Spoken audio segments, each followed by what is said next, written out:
नमस्कार, मैं हूं रविंद्र जैन और आप देख रहे हैं मुंबई मास टाइम्स। आइए देखते हैं आज की मुख्य खबर।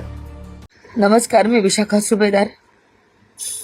माजी महाराष्ट्राचे मुख्यमंत्री देवेंद्र फडणवीस साहेब आणि आपल्या देशाचे पंतप्रधान नरेंद्र मोदीजी यांना विनंती आहे,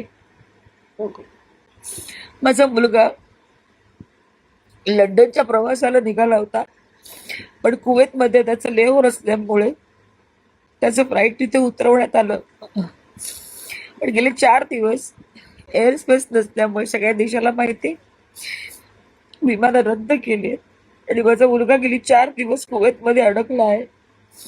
आणि आता तिथली परिस्थिती गंभीर होत चालली. आपण बातम्यांमध्ये पाहतोय, तो स्वतः तिथे अनुभवतोय. अनेक ड्रोन हल्ले तिथे होत आहेत. आता त्याला एका हॉटेलमध्ये एअरलाईन सर्व्हिसेसनी त्याची व्यवस्था केलेली आहे. इंडियन एम्बेसीनी कुवेतमध्ये असलेले त्यांनी तिथे व्यवस्था केलेली आहे. परंतु आता त्यांना भारतात परत आणण्याची व्यवस्था करावी. जसं दुबईच्या लोकांना परत आणलं गेलं तसंच कुवेतमध्ये सुद्धा आपले भारतीय अडकले, त्यांना परत आणण्याची व्यवस्था करावी अशी माझी त्यांना कळकळीची विनंती आहे. अनेक भारतीय, अनेक पोरांच्या आया, अनेक कुटुंब त्यांची इथे आपल्या मायदेशी वाट बघत आहेत.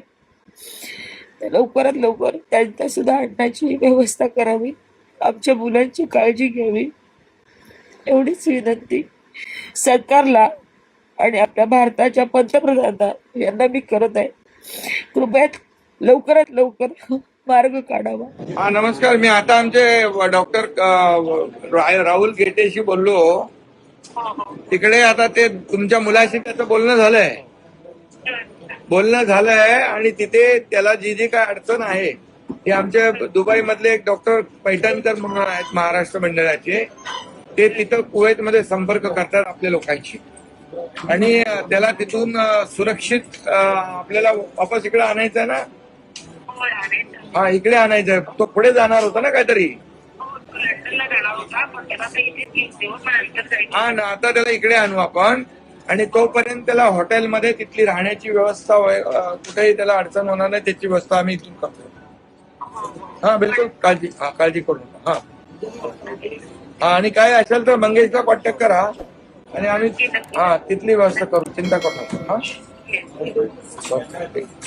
विशाखा सुभेदार ताई आपल्या अभिनेत्री आहेत, त्यांचं माझं फोनवर बोलणं झालं आणि त्यांचा मुलगा कुवेतमध्ये आहे.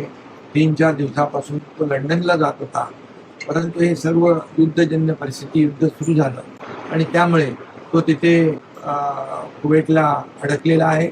आमचे डॉक्टर राहुल त्यांच्याशी बोललेले आहेत, त्यांचं बोलणं झालेलं आहे आणि त्याचबरोबर कुवेतमध्ये जोपर्यंत त्यांना इकडे आणण्याची व्यवस्था आम्ही त्याची व्यवस्था करतोय, परंतु तोपर्यंत तिथं सुरक्षितपणे तिथं त्यांची राहण्याची व्यवस्था कुठेही त्यांना घ्यायचं होणार नाही याची काळजी आम्ही घेतो.